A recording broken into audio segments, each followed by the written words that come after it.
नमस्कार STC family. चला सगळ्यात आधी व्हिडिओला लाईक करून घ्या. मीत आणि मायाच्या लव्ह स्टोरीवर तुम्ही जे भरभरून प्रेम केलं आहे त्याबद्दल तुमचे मनापासून आभार. मीत आणि मायाचा कॉन्ट्रॅक्ट मॅरेजपासून सुरू झालेला प्रवास आता फायनली त्यांच्या विधिवत लग्नापर्यंत येऊन पोहोचला आहे. मीत आणि मायाचं ग्रँड मॅरेज होणार यात तर तसूभरही शंका नाही. पण ग्रँड मॅरेजपर्यंतचा प्रवास सुरळीत पार पडला पाहिजे आणि काही विघ्न यायला नकोत म्हणजे झालं. आणि आता काय आणि कसं कसं होणार यासाठी पुढील भाग नक्की ऐका. या लव्ह स्टोरीचे पुढचे एपिसोड ऐकण्यासाठी चॅनलला नक्की सबस्क्राईब करा. हे चॅनल तुमच्या जिव्हाळ्याच्या लोकांपर्यंत मित्रमैत्रिणींना शेअर करा. तुमच्या प्रतिक्रिया कमेंट्सद्वारे कळवायला विसरू नका. सादर करीत आहोत मीत आणि मायाच्या लव्ह स्टोरीचा 119वा भाग, प्री वेडिंग ड्रेसची शॉपिंग. हॅलो अंकिता, मायानी बोलायला सुरुवात केली. हॅलो माया मॅडम, बोला. मी वाटच पाहत होते की तुझा कधी कॉल येतोय मला. लग्नाची तयारी करायची आहे ना? सांग, आपण ड्रेस वगैरे कधी फायनल करायचे तुमचे? अंकिता बोलली. हो, त्यासाठीच कॉल केला आहे. तू आज फ्री आहेस का? आज थोडी बहुत शॉपिंगची सुरुवात करावी म्हणतोय. तू आता घरीच येतेस का? लिशा आणि सुजय पण आलेत. आपण इथेच थोडं डिस्कस करू आणि मग ठरवू पुढचं. मायानी अंकिताला विचारलं. लग्नाच्या तयारीसाठी मी फ्रीच आहे. मी वाटच पाहत होते कधी एकदा माझ्या फेवरेट कामाची सुरुवात होते याची. मी काही डिझाईन्स फायनल पण करून ठेवलेत तुमच्यासाठी. मी पोहोचते तिकडे 15-20 मिनिटात. मग बोलू आपण डिटेलमध्ये, अंकिता म्हणाली आणि तिने फोन ठेवला. अंकिता येणार म्हणल्यावर सगळ्यांमध्येच उत्साह आला. कारण शॉपिंग म्हणलं की अंकिता बेस्ट सजेशन्स देणार. अंकिता घरी येईपर्यंत मायाने तिच्या फोनमध्ये प्लॅनरकडून आलेल्या प्री वेडिंग फोटोशूटची लिस्ट चेक केली. प्लॅनरने लोकेशन्ससाठी काही उत्कृष्ट पर्याय दिले होते. गोव्यामध्ये बीच, क्रूज, चर्च, फुलांच्या बागा आणि काही विंटेज गाड्या असलेले सेट्स. प्लॅनरने पाठवलेल्या ड्रेस आणि लोकेशन लिस्टसह शॉपिंगला जायचं ठरलं. लग्नाची स्वप्न प्रत्यक्षात उतरवण्यासाठी आता पहिलं पाऊल टाकलं जाणार होतं. काही वेळाने अंकिता राजाध्यक्षांच्या बंगल्यावर आली. दुपारी जेवण झाल्यानंतर मीत, माया, लिशा, सुजय आणि अंकिता शॉपिंगसाठी बाहेर पडले. आजचा दिवस खूप खास आहे. मीत आणि मायाच्या लग्नाची तयारी सुरू होते आणि त्या दोघांच्या शॉपिंगसाठी मी तर फारच उत्सुक आहे. कारमध्ये बसताना लिशा म्हणाली, तुझ्याकडे बघून असंच वाटतंय की तुझं आणि सुजयचंच लग्न आणखी एकदा होत आहे. इतकी तर तू एक्सायटेड वाटत आहेस. अंकिता तिच्याकडे पाहत हसत म्हणाली.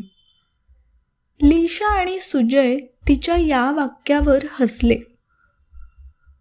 पण खरंच अंकिता, मीत आणि मायाच्या ड्रीम वेडिंगच्या शॉपिंगची आपण आज सुरुवात करतोय. माझा लहानपणापासूनचा प्रिय मित्र मीत आणि त्याच्यावर इतका जिवापाड प्रेम करणारी माया यांचं लग्न आहे. मी देखील लिशा इतकाच एक्सायटेड आहे, सुजय बोलला.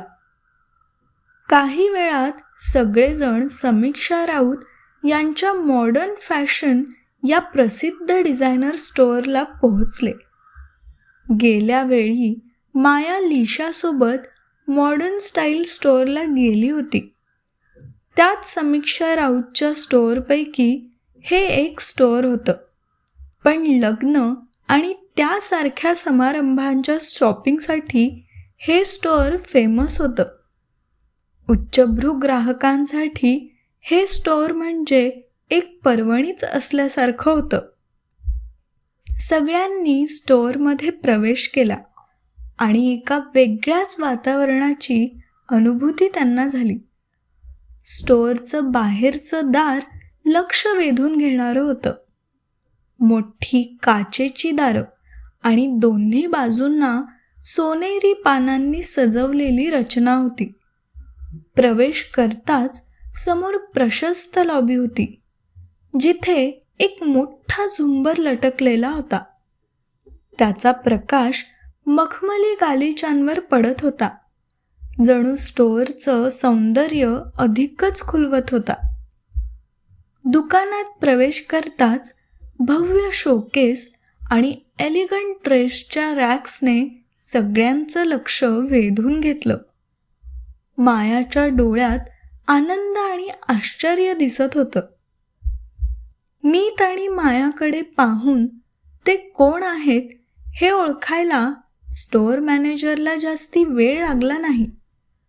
त्या सगळ्यांना तिथे आलेलं पाहून स्टोअर मॅनेजरने त्यांच्यासाठी 2-3 अनुभवी स्टाफ मेंबर्सना त्यांच्या सोबत पाठवलं, जे मीत आणि मायाला त्यांच्या आवडीच्या ड्रेसची शॉपिंग करण्यासाठी मदत करणार होते. स्टोअरमध्ये 4 मुख्य विभाग होते: traditional, ethnic, western, classic royal आणि कॅज्युअल वेअर. प्रत्येक विभागासाठी वेगवेगळ्या रंगसंगती आणि थीम वापरल्या होत्या. ट्रॅडिशनल एथनिक विभागात लखलखते सोनेरी प्रकाशात पैठण्या, लेहेंगा आणि भरजरी साड्या रचल्या होत्या. बाजूलाच मखमली खुर्च्या आणि एका बाजूला ड्रेस पाहण्यासाठी मोठा सोनेरी चौकटीचा आरसा होता. वेस्टर्न विभागात गडद रंगसंगती वापरून आधुनिकता दर्शवली होती. तिथे मॉडर्न गाऊन, पार्टी ड्रेसेस आणि डिझायनर सूट व्यवस्थित लटकवले होते. एका कोपऱ्यात एक छोटासा मॉक रॅम्प होता, जिथे ग्राहकांना त्यांचे कपडे फॅशन शोसारखे परिधान करून पाहता येत होते. स्टोअरमध्ये हलकीशी पाश्चात्य संगीताची धून ऐकायला येत होती, जी वातावरणाला मोहक बनवत होती. प्रत्येक सेक्शनमध्ये वेगळा सुवास होता. एथनिक विभागात चंदनाचा तर वेस्टर्न विभागात फुलांचा गंध जाणवत होता. ड्रेस निवडून झाल्यावर आरामदायी खुर्च्यांवर बसून कॉफी, चहा, कोल्ड्रिंक, स्नॅक्सचा आस्वाद घेण्यासाठी कस्टमर्ससाठी एक विशेष व्यवस्था केली होती. माया स्टोअरच्या सौंदर्याने भारावली होती. ट्रॅडिशनल एथनिक वेअरच्या बाहेर असलेल्या एका पुतळ्याच्या अंगावर असलेल्या साडीवर मायाची नजर पडली. तिने त्याला हलकासा हात लावला आणि तिच्या बारीक जरी कामाचं कौतुक करत म्हणाली, "हे काम इतकं सुंदर आहे की हात लावताना देखील जपून हात लावावा लागेल." हे सगळं काम खास कारागिरांनी हाताने केलंय. प्रत्येक ड्रेसची आपली खासियत आहे, एक स्टाफ मेंबर म्हणाला. स्टोअरचे कर्मचारी अतिशय अदबशीर आणि तत्पर होते. अंकिताने प्री वेडिंग फोटोशूटसाठी लागणाऱ्या थीम्सची यादी काढली. प्लॅनरने दिलेल्या लिस्टनुसार काही ठिकाणी क्लासिक, काही ठिकाणी वेस्टर्न तर काही ठिकाणी पारंपरिक वेशभूषा लागणार होती. पहिली थीम क्लासिक रॉयल होती. अंकिताने एका स्टाफला थीम्सनुसार ड्रेस आणायला सांगितलं. अंकिता, माया आणि लिशा ड्रेस निवडण्यात व्यस्त झाल्या, तर मीत आणि सुजय फक्त हास्याने एकमेकांकडे पाहत होते. काही वेळाने स्टोअरमधल्या स्टाफने एक सोनेरी तांबूस रंगाचा भरजरी ड्रेस आणला. त्यावर ठळक मोत्यांचं काम होतं. अंकिताने ड्रेस उचलून पाहिला आणि म्हणाली, हा ड्रेस नक्कीच मायाला शोभून दिसेल. मायाने मीतकडे पाहिलं.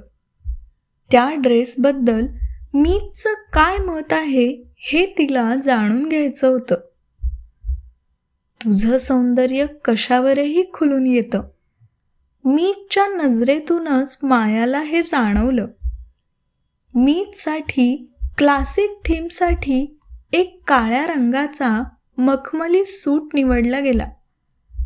दुसरी थीम होती बीच साईड कॅज्युअल. या थीमसाठी हलक्या रंगाचे आरामदायी कपडे लागणार होते. मायाने एक फुलांचा प्रिंट असलेला सुंदर स्कर्ट आणि टॉप निवडला, तर मीतने निळ्या रंगाचा लिनन शर्ट आणि पांढऱ्या रंगाची पॅन्ट घेतली. तिसरी थीम होती ट्रॅडिशनल एथनिक. इथे जरा गडद रंगाचे कपडे आणि भरजरी डिझाईन्स निवडली गेली. मायासाठी एक लाल हिरव्या रंगाची पैठणी आणली गेली, तर मीतसाठी निळी सोनेरी शेरवानी. हे कपडे परफेक्ट आहेत. फोटोमध्ये तुम्ही सुंदर दिसाल, अंकिता म्हणाली. माया आणि लिशासाठी एका स्टाफने प्रत्येक ड्रेसच्या फॅब्रिक, रंगसंगती आणि त्यावर कुठलं काम केलं आहे हे सांगितलं. हे सगळे ड्रेस इतके सुंदर आहेत की कोणता घ्यायचा आणि कोणता सोडायचा कळतच नाही, माया संदिग्ध आवाजात म्हणाली. सगळे हसले. प्रत्येक ड्रेस ट्रायल करण्यासाठी एक खास विभाग होता. आत्तापर्यंत निवडलेल्या ड्रेसची ट्रायल करण्यासाठी मीत आणि माया ट्रायल रूमच्या दिशेने गेले. माया ड्रेस ट्राय करायला ट्रायल रूमच्या आत गेली. मीत बाहेर तिची वाट बघत होता. ट्रायल रूम अतिशय आकर्षक होती, जिथे मोठे आरसे आणि आकर्षक दिवे होते. दिव्यांच्या लखलखाटात प्रत्येक कपड्याचा बारकाईने अंदाज घेता येईल अशी व्यवस्था करण्यात आली होती. तिथे कस्टमर्स स्वतःला विविध अँगल्समधून पाहू शकत होते. एका बाजूला मखमली सोफा होता, तर दुसऱ्या बाजूला लटकणाऱ्या ड्रेससाठी एक स्टँड होता. मखमली पडद्यांनी विभाजित केलेला हा विभाग खूपच आलिशान वाटत होता. मायाने ड्रेस घालायचा प्रयत्न केला, पण मागचा दोरीचा भाग व्यवस्थित बसत नव्हता. ती मागे वळून म्हणाली, मीत, जरा मदत करशील का? ही दोरी बांधायला मला नाही जमत आहे. मीत आत आला. माया आरशासमोर उभी होती. तिच्या लेहेंग्याचा मागचा भाग पूर्ण उघडाच होता. तिचे मऊ लांब सडक केस एका बाजूला होते. तिने मानेचा उघडलेला भाग हलकासा चमकत होता. मी तिच्या पाठीमागे उभा राहिला. तिच्या परफ्यूमचा मंद मोहक सुगंध आता अधिक जाणवत होता. तो थोडासा अवघडला, पण तिच्या मागे वाकून त्याने हलकासा स्पर्श करत दोरी बांधायला सुरुवात केली. हो, मी बांधतो, तू थांब, तिच्या पाठीमागे उभा राहत मीत म्हणाला. मायाचा मखमली लेहेंगा तिच्या अंगावर छान खुलून दिसत होता. तिने तिचे केस एका बाजूला घेतले आणि मीत तिला मदत करू लागला. त्याच्या बोटांचा स्पर्श झाल्यावर माया थोडीशी गोंधळली. तिच्या अंगावर अलगद शहारे आले. ती शांत उभी राहिली, पण तिचं हृदय जोरात धडधडत होतं. मीत देखील थोडा अवघडलेला होता, पण त्याच्या चेहऱ्यावर हलकंसं स्मित होतं. तुझा हा परफ्यूम, तो हळू आवाजात म्हणाला. तुला आवडला का? ती म्हणाली, मागे वळून त्याच्या डोळ्यात बघत. फक्त आवडला नाही, पण तो मला पूर्ण मोहात पाडतोय, तो मंद स्मित करत म्हणाला. मीतने दोरी नीट बांधली आणि मागे सरकला. ती हळूच वळली. तिच्या डोळ्यात हलकीशी चमक होती. त्याने तिच्याकडे एकटक पाहिलं. ती त्या लेहेंग्यात इतकी सुंदर दिसत होती की त्याला नजर हटवणं कठीण होतं. खूप छान दिसतेस तू या ड्रेसमध्ये, तो हळू आवाजात म्हणाला. मायाने लाजून डोळे झुकवले. ती हलकंच हसली आणि त्याच्या जवळ आली. तो तिच्या डोळ्यात बघत होता, तिच्या चेहऱ्याच्या जवळ जात. त्याने हळुवारपणे तिच्या गालावर हात ठेवला. तिने हलकासा श्वास घेतला.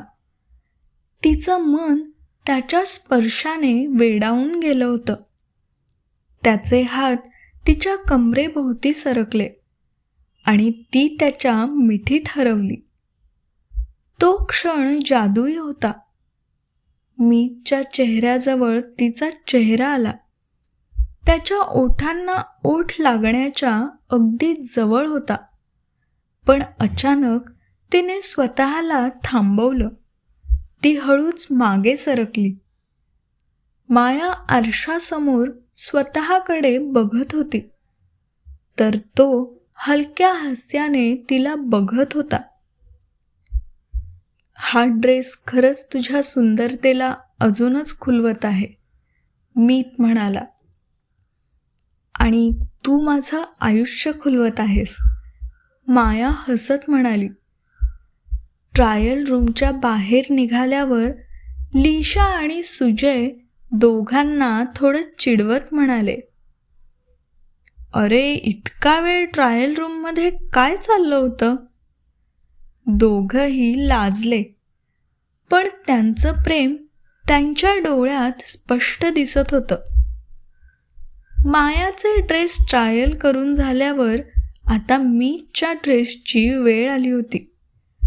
मीतने शेरवानी घातली आणि ट्रायल रूममध्ये गेला. काही वेळाने शेरवानी घालून तो बाहेर आला. निळ्या सोनेरी रंगाच्या त्या ड्रेसमध्ये तो राजपुत्रासारखा दिसत होता. त्याच्या परफेक्ट फिटिंगमुळे त्याचा रुबाब अधिकच वाढला होता. मीतच्या लुककडे पाहून मायाच्या डोळ्यात त्याच्याबद्दल असलेलं प्रेम आणखी गडद झालं. तू या शेरवानीत खूपच देखणा दिसतोयस मीत, ती लाजून म्हणाली. माया, अजून काही दिवस तुला तुझ्या मनातल्या भावनांना आवर घालावा लागेल. लग्नाच्या आधीच इतकं प्रेम दाखवलंस तर लोक काय म्हणतील? लिशाने हसत हसत टोमणा मारला. सगळे खळखळून हसले. मीत, मला वाटतं की तुझ्या आणि मायाच्या प्री वेडिंग फोटोंमध्ये तुमच्या या ड्रेसपेक्षा तुमच्या डोळ्यातलं प्रेम जास्त उठून दिसेल. सुजयने मीतकडे पाहून मिश्किलपणे विचारलं. सगळे पुन्हा हसायला लागले. ते आहे, माझं लक्ष शेरवानीपेक्षा आणि तिच्या ड्रेसपेक्षा तिच्या डोळ्यांमध्येच असणार आहे सुजय. मीतनेही त्याला हसत उत्तर दिलं. माया हसत होती. पण तिच्या गालांवर लालसर छटा उमटल्या होत्या. काही वेळातच मीत आणि मायाने त्यांच्या प्री वेडिंग फोटोशूटसाठी आवश्यक असलेले सगळे ड्रेस निवडले. तुमचे कपडे अगदी परफेक्ट आहेत, पण काही लहान बदल केले तर ते आणखी उठावदार दिसतील. अंकिताने माया आणि मीतच्या ड्रेसवर एक नजर टाकली आणि म्हणाली. तिने मायाच्या लेहेंग्यावर हलकासा चंदेरी काम करण्याचा सल्ला दिला, ज्यामुळे ते अधिक रॉयल दिसेल. तसेच मीतच्या शेरवानीवर काही बारीक डिझाईन जोडण्याचा सल्ला दिला, जेणेकरून तो फोटोंमध्ये अधिक लक्षवेधक दिसेल. बाकी ड्रेसमध्ये देखील थीमनुसार काही बदल सुचवले. स्टोअर मॅनेजरने ते सगळे बदल नोंदवून घेतले आणि आश्वासन दिलं की 2 दिवसात ते बदल करून ड्रेस तयार होतील. संध्याकाळ होत आली होती. मीत, माया, लिशा, सुजय आणि अंकिता यांनी जवळपास पूर्ण दिवस शॉपिंगमध्ये घालवला होता. कपड्यांची निवड, ट्रायल आणि आनंदी गप्पांच्या गडबडीत वेळ कसा निघून गेला याचं कुणालाच भान राहिलं नाही. दिवस खूप समाधानकारक गेला होता आणि सगळे खूप खुश होते. लिशाने हातावर घड्याळ पाहत म्हटलं, "वाह, आता तर डिनरची वेळ होत आहे. आपण बाहेरच डिनर करून घरी जाऊयात?" मायानेही लगेच तिचा पाठिंबा दिला. "हो ना, इतका छान दिवस गेला आजचा. तुमच्या सगळ्यांसोबत बाहेर डिनर करायला मला खूप मजा येईल. मीत, तुझं काय म्हणणं आहे?" मीतने हसत उत्तर दिलं, "तुम्ही दोघांनी ठरवलं आहे म्हणल्यावर त्याच्या पुढे माझं काही चालणार आहे का?" सगळे हसायला लागले. "तर मग असं करूया, आपण एखाद्या सुंदर ठिकाणी डिनर करू. आजचा दिवस खास आहे आणि डिनरही खासच असलं पाहिजे," सुजय म्हणाला. "माझ्या माहितीत इथून थोड्या अंतरावर एक खूप सुंदर रेस्टॉरंट आहे, ज्याचं नाव ब्लू ओशन आहे. तिथे खूप चांगला ॲम्बियन्स आहे आणि खाणंही अप्रतिम आहे," अंकिताने सुचवलं. सगळ्यांनी तिच्या सल्ल्याला मान्यता दिली. मीतने गाडी स्टार्ट केली आणि सगळे ब्लू ओशन रेस्टॉरंटकडे रवाना झाले.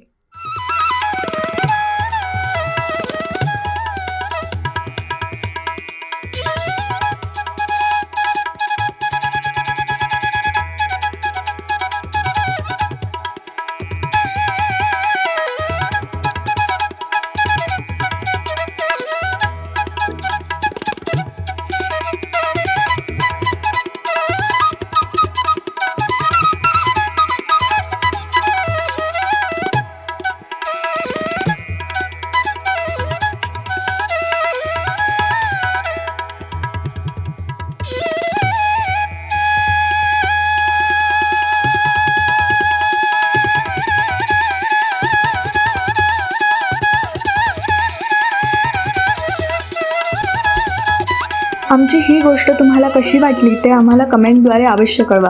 गोष्ट आवडली असेल तर लाईक आणि शेअर जरूर करा आणि पुढील भाग ऐकण्यासाठी आमचं चॅनल स्टोरी टेलर्स कंपनीला नक्की सबस्क्राईब करा आणि बेल आयकॉन प्रेस करा.